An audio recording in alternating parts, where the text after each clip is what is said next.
Hello to all of you.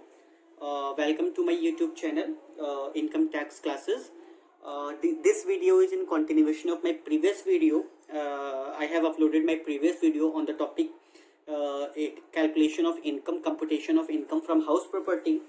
So I have discussed lots of things there, like format of calculation of income from house property, chargeability section under section 22, and format for computation of house property income. So today I am going to continue this video with deductions which are given under section 24. In my previous video I have given a brief discussion about the deductions under section 24, but in this video I am going to discuss in detail about the deductions which are given under section 24. So deductions from net annual value under section 24. So under section 24, the first deduction is your standard deduction. The first deduction is your standard deduction. As I already have told you that standard deduction is at flat rate of 30% of NAV. Whatever net annual value is there, 30% of net annual value, that will be your standard deduction, which is given at flat rate. आपको इसमें कुछ भी समझना, कुछ नहीं करना है. Simply you have to give a 30% flat rate deduction from the net annual value under section 24 clause 1. ठीक है. So 30% of net annual value जो है, जब हमने 30% of net annual value की बात की, so further when the SSC has been given 30% of NAV as deduction, in that case no further deductions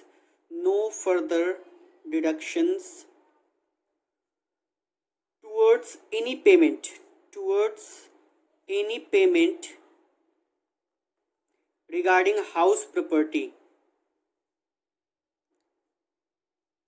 is not allowed as deduction. इसका मतलब क्या है? सपोज दैट अगर हमने 30% मीन्स हमने नहीं, according to the act 30% of net annual value is your standard deduction. When you claim this as a deduction, you cannot further claim as any deduction, like if you have paid like rent, if you have paid for maintenance of your house property, if you have paid any insurance for your house property, if you have paid any maintenance charges for your house property, upkeep of lawn, whatever expenses are there, you cannot claim any sort of deduction further. If you have claimed 30%, means only 30% of net annual value is your standard deduction. Further, no deductions towards any payment for that house property is allowable deduction. Second is your interest on borrowed capital. Interest on borrowed capital. हम interest on borrowed capital में क्या है? Interest on borrowed capital is allowable as deduction if capital is borrowed for the purpose of purchase, construction, repair, renewal or reconstruction of the property. It means that it is an allowable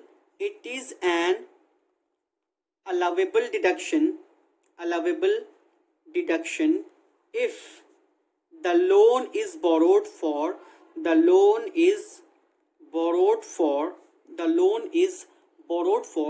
what is the purpose of borrowing loan? Purpose है हमारा, the loan is borrowed for purchase, for the purpose of purchase, construction, repair, renewal or reconstruction of the property, इसका क्या मतलब है कि हमने इन purpose के लिए जो लोन बोरो किया है, तो उस लोन पे whatever interest has been paid. अच्छा, पर्पस क्या क्या है? पर्पस है purchase, construction of house property, repair of house property, renewal of house property, reconstruction of the house property. So इसके लिए हमने जो भी लोन लिया है, whatever interest has been paid on that loan, that is an allowable deduction from the net annual value. Now the following points I am just discussing the points. These should be taken in your mind, these should be taken as consideration. पहला है, interest on borrowed capital is deductible on accrual basis. It can be claimed as deduction on yearly basis even if interest is not actually paid during the year. इसका क्या मतलब है, whatever interest is there, interest is an allowable deduction on accrual basis. इसका मतलब क्या है कि previous year में इंटरेस्ट बिकम ड्यू है, it becomes accrue, so in that case it will be deducted. It is immaterial whether the interest has been paid during that particular year or not. Suppose that in the previous year 1920 the interest become due but it has not been paid yet, but still you can claim a deduction under section 24 towards the payment of those interest because it become due. You have to pay. अभी नहीं पे किया तो बाद में तो पे करना ही होगा. तो it means that कि accrual basis पे ही हमारा interest क्या है, deductible होता है.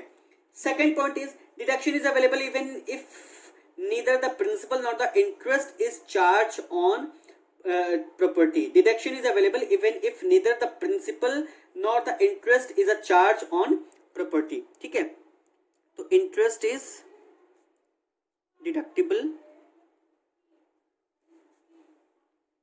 even if neither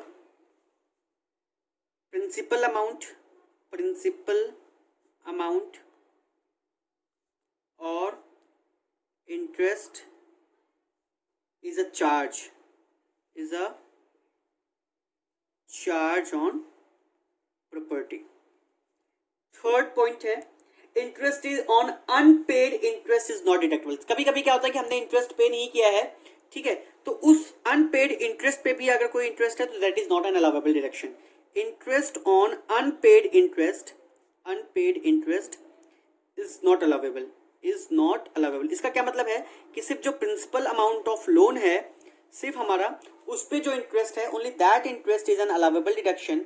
interest unpaid पे अगर कोई इंटरेस्ट है तो that is not an allowable deduction under section 24. ठीक है, उसके बाद है no deduction is allowed for any brokerage और कमीशन. ब्रोकरेज एंड कमीशन के लिए कोई भी वो नहीं है. ब्रोकरेज एंड कमीशन के टुवर्ड्स कोई भी हमारा डिडक्शन नहीं है. ठीक है, no deduction is allowed for any brokerage और commission for arranging the loan. हमने लोन को अरेंज करने के लिए अगर कोई हमने ब्रोकरेज या कमीशन दिया है, that is not an allowable deduction. After that, interest on fresh loan taken to repay the original loan raised for the aforesaid purpose is allowable as deduction. Interest on fresh loan. इसका क्या मतलब है? Suppose that हमने पहले कोई loan लिया था, a loan has been acquired for the construction of house property. Now to repay that loan, I have further raised a loan, fresh loan. So whatever interest has been paid on that fresh loan, which is acquired for the repayment of loan, that is an allowable deduction. तो इसका मतलब अगर आपने loan को पे करने के लिए कोई फ्रेश लोन लिया है और उस पर जो हम इंटरेस्ट पे कर रहे हैं तो that is also an allowable deduction. Interest, next point है, interest on borrowed capital is deductible fully without any limit. इसका क्या मतलब है? There is no any limit. इसका क्या मतलब है? along with the previous year's interest, pre construction period का इंटरेस्ट भी हमारे लिए अलाउेबल डिडक्शन है without any limit. There is no any limit for the interest as deduction. मतलब कि हमको क्या है कि फुल्ली अलाउेबल डिडक्शन है विदाउट एनी लिमिट. वहां पर हमको इंटरेस्ट की कोई 3 lakhs का इंटरेस्ट है, 4 lakhs का इंटरेस्ट है, 10 lakhs का इंटरेस्ट है, whatever amount of interest is there, the whole amount of interest is an allowable deduction under section 24. Now interest for pre-construction period मैंने पहले ही डिस्कस किया था. in my last video I have discussed when I have discussed about the format of the income from house property. I have discussed two things, that interest is allowable for previous year as well as pre-construction period. ठीक है, मैंने बताया था कि जो pre construction period का interest है that is also an allowable deduction which is allowable as deduction in 5 equal instalments. अभी मैं बताता हूँ कैसे है, ठीक है। सबसे पहले तो मैं प्री कंस्ट्रक्शन पीरियड डिस्कस करूंगा, that what do mean by pre construction period. Please pay attention towards it, बहुत ही इंपॉर्टेंट सा कॉन्सेप्ट है प्री कंस्ट्रक्शन पीरियड का। सो प्री कंस्ट्रक्शन पीरियड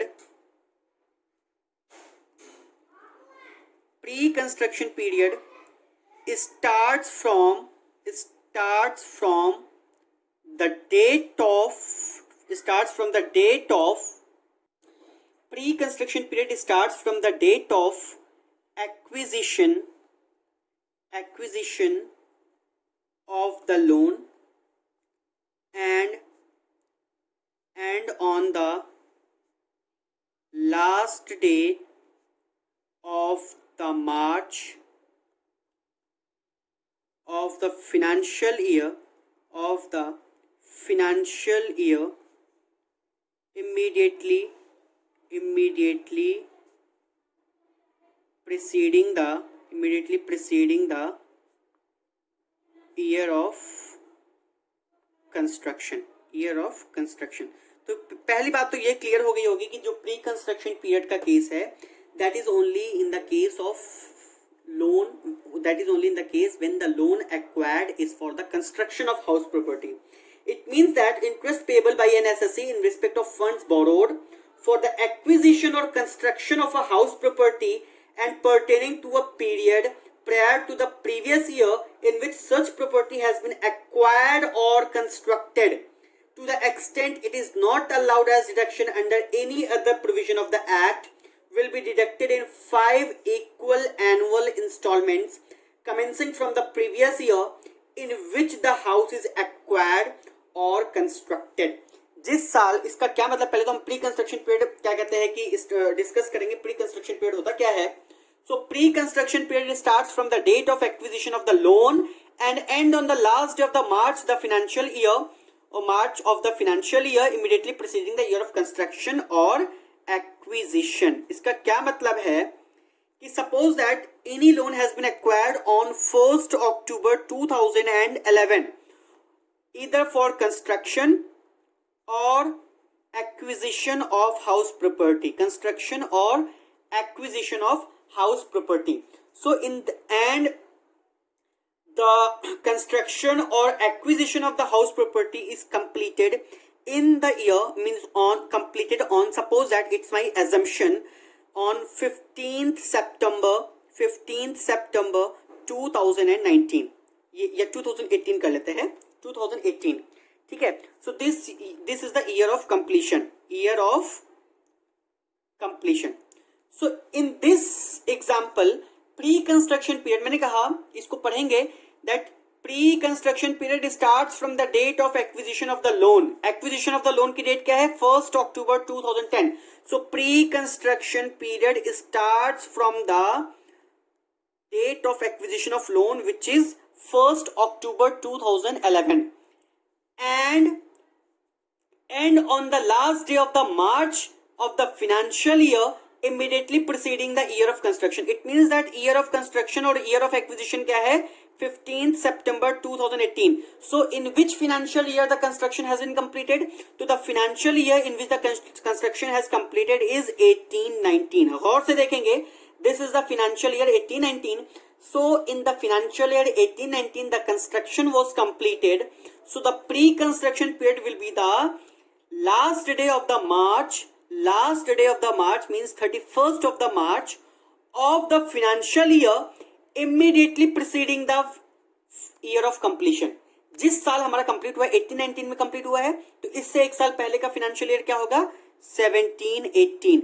तो इस फाइनेंशियल ईयर के 1718 फाइनेंशियल ईयर के का last day of the March जो होगा 31st March 2018। So it means that the pre construction period starts from the date of acquisition of the loan and ends on the last day of the March immediately preceding the year of construction. किस financial year का last day of March? उस financial year का last day of March जो कि year of completion से immediately पहले का है। तो इसका मतलब 1st October से लेकर 31 मार्च तक का हमको सारे साल का interest you have to calculate whatever interest is there. This is your pre-construction period. This is your pre-construction period. So इस पूरे pre-construction period year का हम क्या करेंगे, interest calculate करेंगे, and that is allowable into 5 equal installments. Divide by 5 करके जिस साल से कंस्ट्रक्शन कंप्लीट हुआ है उस साल से हमारा क्या होगा, ये स्टार्ट होगा इसकी डिडक्शन. अच्छा, suppose that year of construction से पहले ही हमारा लोन रिपे हो चुका है पूरा का पूरा, तो यहां पे क्या है, एक क्लॉज है, either so the pre-construction period will end either on this date or the date of repayment of loan, either this date or the date of repayment of loan whichever is earlier. Suppose that हमारा date of repayment of loan कुछ इससे पहले ही है, like suppose that 31st October 2017 है, ठीक है, तो either the date of this date, last date of the March of the financial year immediately preceding the year of construction, or the date of acquisition of loan whichever is less. अगर इससे पहली date of repayment of loan है तो pre construction period 1 अक्टूबर से लेके 31 अक्टूबर 2017 तक का होगा. बट अगर इसके बाद हमारा लोन रिपे हुआ है तो the pre construction period will be from 1st October 2011 to 31st of March 2018. पूरे टाइम पीरियड का हमको क्या करना है, you have to calculate the interest and it will be allowable in 5 equal installments. So this is the concept of pre-construction period. Now I am going to tell you that कि किस तरह से हमारा interest allowable deduction है. Now the interest is allowable. The interest is allowable in 5 equal installments. Interest, the interest for pre-construction period. For pre-construction period, for PCP is allowable in 5 equal installments starting from the year in which the construction or acquisition of house property is completed. तो जिस साल से हमारा construction acquisition complete हुआ है उस साल से लेकर के हमको आगे आने वाले 5 सालों तक हमारा क्या है, 5 इक्वल इंस्टॉलमेंट में हमको क्या है, हर एक इंस्टॉलमेंट की हमको deduction towards the pre construction periods interest हमको मिलता रहेगा. ठीक है, सो मैंने बताया था कि जो हमारा इंटरेस्ट अलावेबल है, अलावेबल इंटरेस्ट का डिडक्शन है, that interest is allowable without any limit. Interest is N allowable deduction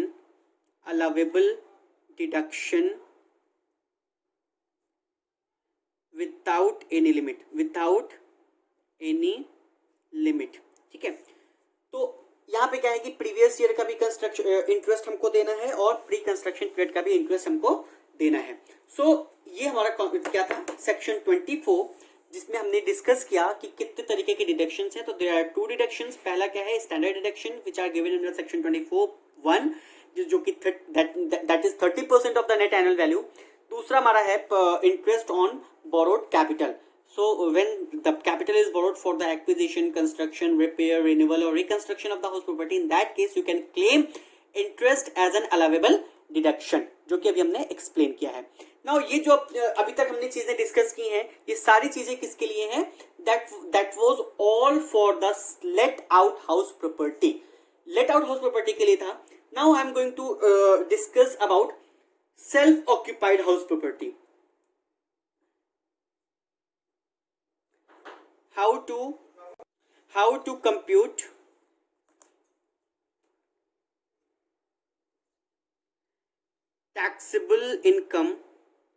taxable income from self-occupied house property. ठीक है, ये सेल्फ ऑक्यूपाइड हाउस प्रॉपर्टी है, SOP, जिसको हम बोलते हैं SOP बोलते हैं, सेल्फ ऑक्यूपाइड प्रॉपर्टी, जिसको हम SOP भी बोलते हैं. ठीक है, so where the house property, पहला है where the house property is used for, is occupied for own business. own business. मैंने पहले बताया था where an SSC uses his property for carrying on any business or profession, in that case no income is chargeable to tax under the head income from house property. मैंने पहले बताया था कि अगर वो उसको अपने सेल्फ बिजनेस के लिए यूज करे, मैंने सेक्शन 21 चार्जेबिलिटी सेक्शन जो था उसमें मैंने बताया था कि when the house property is used for own business, in that case no any income is chargeable under the head income from house property. In that case the SSC in such case is not entitled to claim any deduction on account of rent in respect of such house property in computing taxable profits of the business or profession. इसका क्या मतलब कि that income is chargeable under the head income from business or profession, PGBP, जिसको हम बोलते हैं profits and gains from business or profession. ठीक है. नेक्स्ट है property used for residential purpose. House property used for own residential purpose. Residential purpose. तो in that case पहला है if only one property is used for residential purpose, if only one property is used for residential purpose, in that case it is treated as self occupied property. B है if only two properties used for residential purpose, it is also treated as self occupied property. पहले this is the assessment year 2021. So if only two house property, पहले क्या हुआ करता था कि assessment year 20, we are following assessment year 2021. इससे पहले जो assessment year होता था 1920, उसमें हम सिर्फ और सिर्फ एक house property को treat करते थे self occupied. If you have more than one house property as self occupied house property, in that case you can claim only one house property as self occupied house property. बाकी की जितनी भी properties होती थी that will be deemed to be let out. Suppose that मेरे पास 3 house properties हैं and all the house properties are used for own residential purpose. लेकिन government कहती भी you have 3 house property, although you are using it for own residential purpose, but still you can claim only one house property as self occupied property. Balance जो 2 house property होती है, जो इसमें होती दो हाउस प्रॉपर्टीज इसमें बची थी, ऑल्दो वो सेल्फ ऑक्यूपाइड है, बट गवर्नमेंट कहती भाई हम तो इसको मान के चलेंगे लेट आउट है, and you have to calculate the income accordingly. So it will be deemed to be let out, DLO, जिसको बोलते हैं DLO, deemed to be let out. तो हम उसको नॉर्मली कैलकुलेट करते थे इनकम. लेकिन from this particular assessment year onwards 2021 से लेकर अभी मतलब जो हमारा करंट फिनेंशियल असेसमेंट ईयर है, ये असेसमेंट ईयर से लेकर हमारे आगे आने वाले असेसमेंट ईयर्स में you can claim 2 house properties as self occupied. अब हमारे पास एक और छूट आ गई है कि अगर हमारे पास 2 से ज्यादा है, 3 से ज्यादा, 4 से ज्यादा है, तो हम 2 हाउस प्रॉपर्टीज को सेल्फ ऑक्यूपाइड रख सकते हैं, बट 2 से ज्यादा हाउस प्रॉपर्टीज को लेट आउट नहीं कर सकते. तो इन दिस केस अगर हमारे पास 3 या 4 हाउस प्रॉपर्टीज हैं, 3 हैं, तो हम 2 हाउस प्रॉपर्टी को एज सेल्फ ऑक्यूपाइड ट्रीट करेंगे और सिर्फ एक हाउस प्रॉपर्टी को ही हम क्या करेंगे, deemed to be let out करेंगे. ठीक है. तो ये हमारे पास एक छूट आ गई है इस पर्टिकुलर असेसमेंट ईयर से कि हम 2 हाउस प्रॉपर्टीज को सेल्फ ऑक्यूपाइड कर सकते हैं, बाकी हम क्या करेंगे, deemed to be let out करेंगे. ठीक है. Now I am going to discuss the computation of gross annual value of self occupied house property. computation of annual value of self-occupied property. I am going to discuss this thing, computation of annual value of self-occupied house property. ठीक है. इसमें क्या है, if a person has occupied one property or more or for his residential purpose, such property are treated as self-occupied property.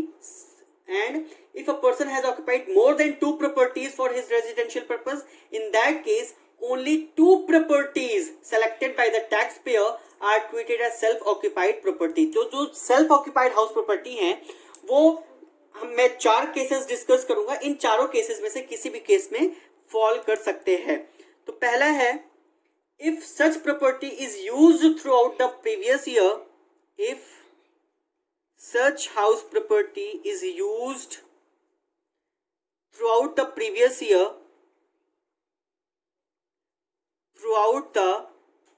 year for own residential purpose, for own residential purposes. It is not let out or put to any other use. It is not let out. It is not let out or put to use. Put to any other use. Put to any other use. हमने उसको let out नहीं किया है, नहीं तो उसको और किसी पर्पस के लिए पुट किया है. So in that case it is given under section 23 subsection 2 clause A. Subsection 2 clause A. Under section 23 subsection 2 clause A. So where the property is in the occupation of the owner for his own residence, the annual value of such house shall be taken to be nil. तो इसका क्या मतलब है? In this case the annual value will be taken as nil under section 23 subsection 2 clause A. इसमें क्या है कि अगर हमने कोई भी हाउस प्रॉपर्टी को through out the previous year अपने खुद के पर्पस के लिए, रहने के लिए सेल्फ ऑक्यूपाइड किया है for own residential purpose, in that case the annual value will be nil. But if the following conditions are satisfied, दो कंडीशंस हैं जो कि सेटिस्फाई होनी चाहिए. पहली कंडीशन क्या है? The property is not used. पहली कंडीशन है the property is not used या is not actually let during whole of the previous और any part of the previous year. इसका क्या मतलब है कि मैंने उस हाउस प्रॉपर्टी को प्रीवियस ईयर के whole previous year, part of the previous year में लेट आउट ना किया हो. अगर एक महीने के लिए लेट आउट किया होगा तो ये वाला प्रोविजन काम नहीं करेगा, उसकी कुछ annual value we have to calculate. But अगर मैंने पूरे साल भर के 12 महीने मैंने उसको सेल्फ ऑक्यूपाइड किया है ओन रेजिडेंशियल पर्पस के लिए, in that case the annual value will be nil. और दूसरी कंडीशन क्या है? दूसरी कंडीशन है, I am not writing, I am just telling you that no other benefit is drive there from. उसमें से मैंने और कोई भी बेनिफिट ड्राइव नहीं किया, नहीं तो कोई फैक्ट्री पर्पस के लिए उसको दिया है, नहीं तो कोई गुडॉन पर्पस के लिए मैंने उसको लेट आउट किया है. किसी भी पर्पस के लिए लेट आउट नहीं किया, मतलब और उससे और कोई बेनिफिट हमने डिराइव किया ही नहीं है. तो in that case the gross annual value will be nil. ठीक है. लेकिन इसमें क्या है? Interest on borrowed capital of the current year and pre-construction period is deductible as explained in my previous section.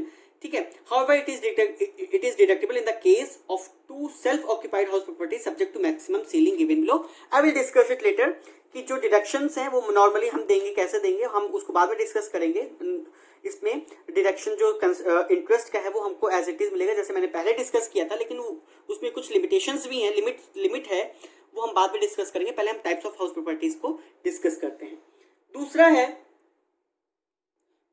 Case है a house property which is not actually a house property which is not actually occupied by the owner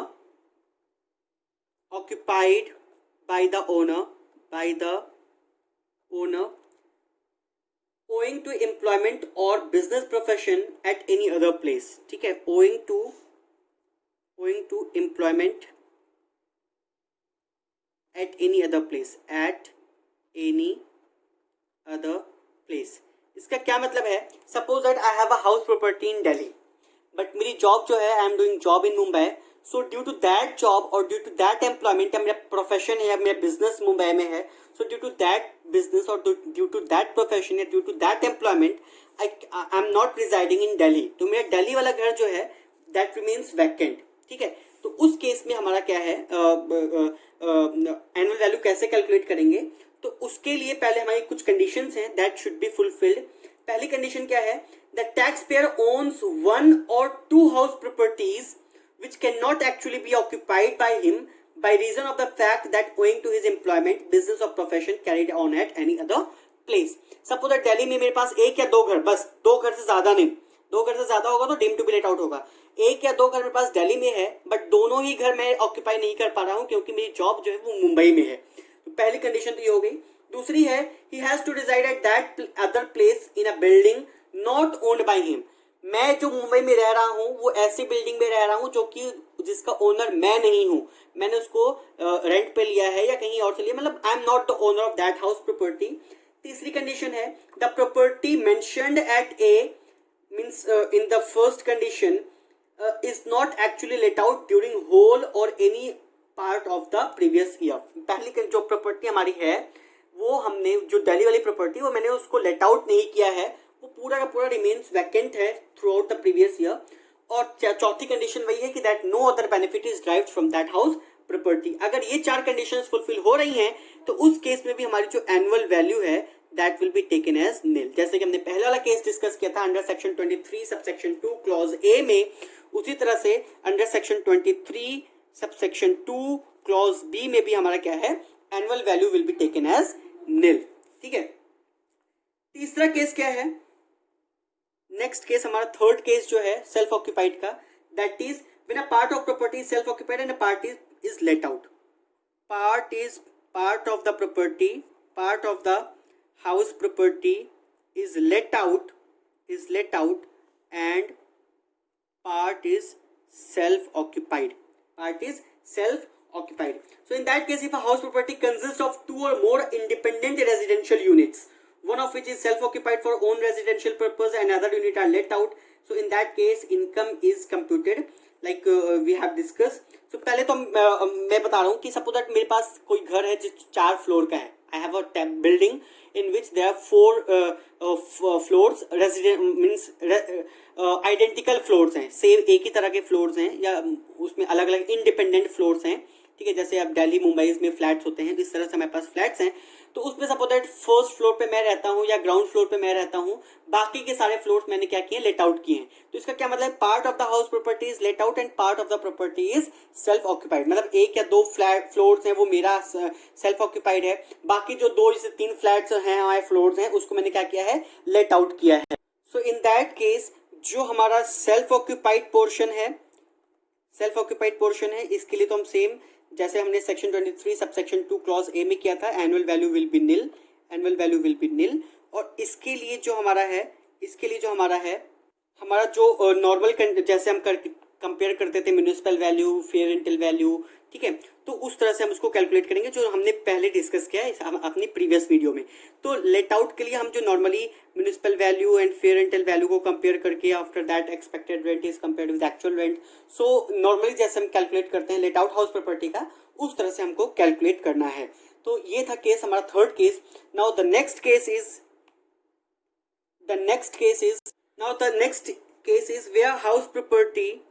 where a house property is self-occupied for part of the previous year,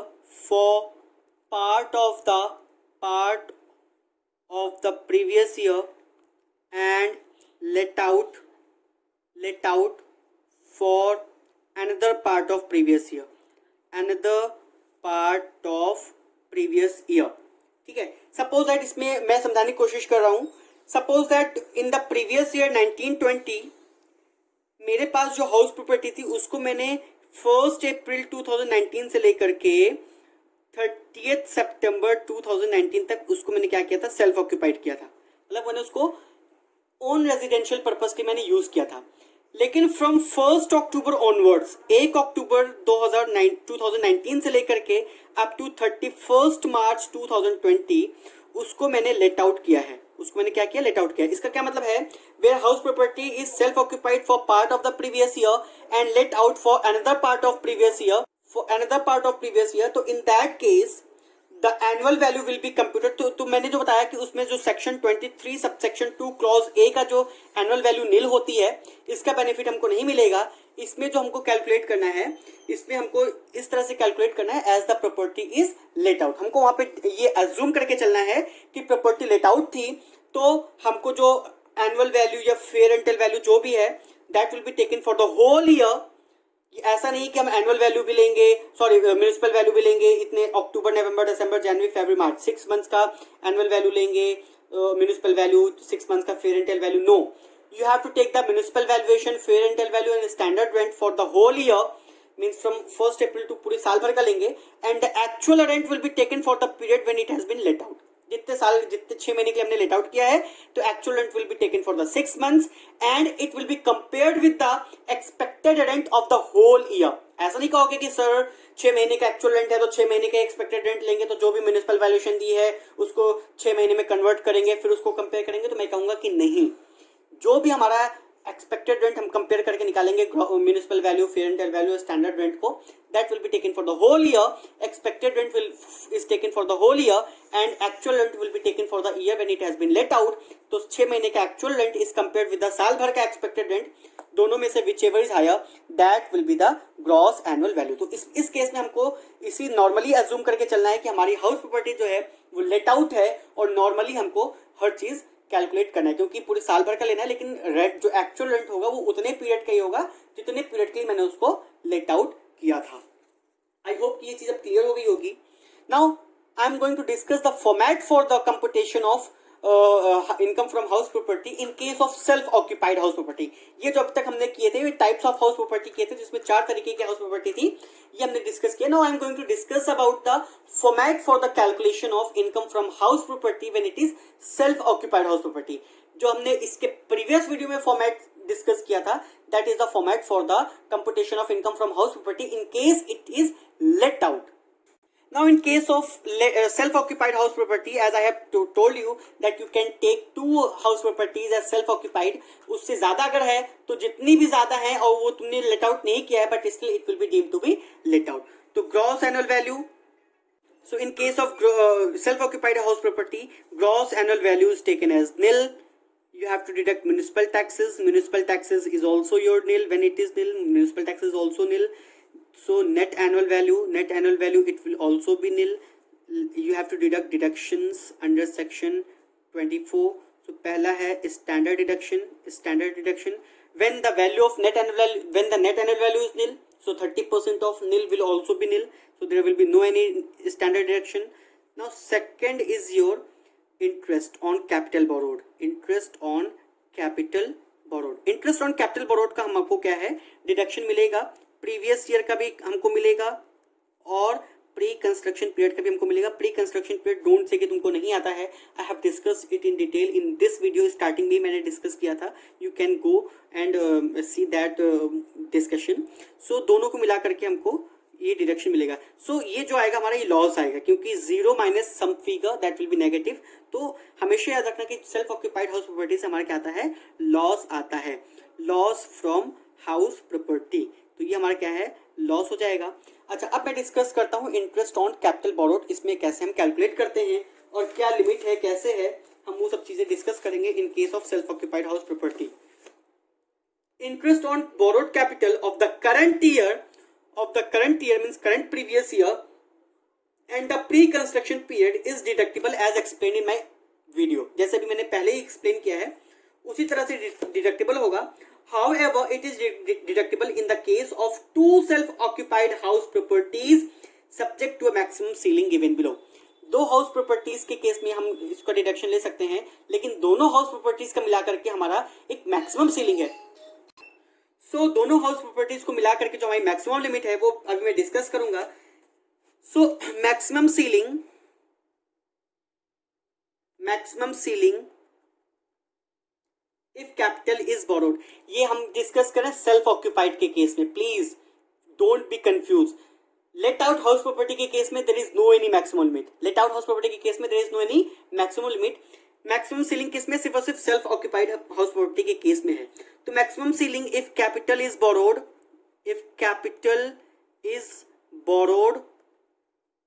on और after 1 अप्रैल 1999। इसका क्या मतलब है कि अगर हमने जो loan बोरो किया है वो 1 अप्रैल 1999 के बाद बोरो किया है, तो in that case the maximum limit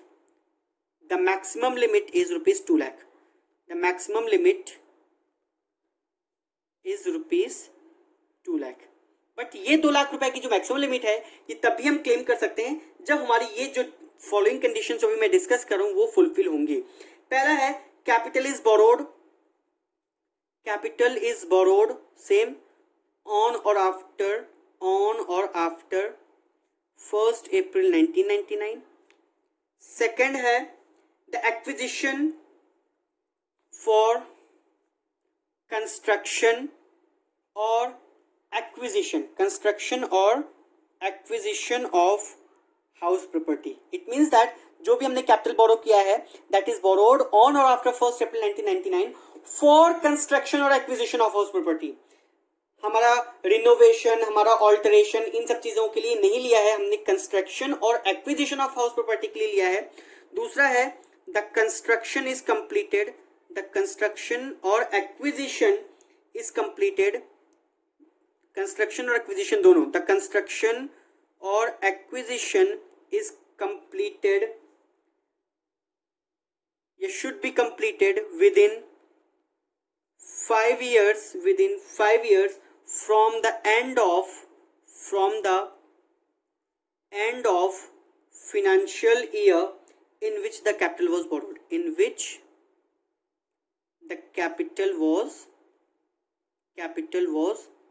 इसका क्या मतलब है? सपोज दैट हमने जो कैपिटल बोरो किया है वो 1 अक्टूबर 2011 को बोरो किया है, ठीक है. तो this is the financial year 11-12, this is the financial year 11-12. तो इसमें क्या है, द कंस्ट्रक्शन और acquisition is completed with in 5 years from the end of the financial year in which the capital was borrowed. तो ये जो हमारा and होगा, कब एंड होगा? ये एंड होगा 31 मार्च 2012 को एंड हो जाएगा, ठीक है, एंड हो जाएगा. तो इसके एंड के बाद से, इसका मतलब 1 अप्रैल 2012 के बाद से लेकर के विद इन 5 years, इसका क्या मतलब है कि 31 मार्च 2017 तक with in 5 years the construction और acquisition should be completed with in 5 years from the end of the financial year in which the capital was borrowed.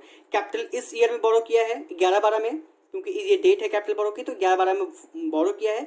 तो इस फाइनेंशियल ईयर के एंड से लेकर के विद इन 5 years, तो 1 अप्रैल 2012 से लेकर के 31 मार्च 2017 के बीच में 5 साल होता है.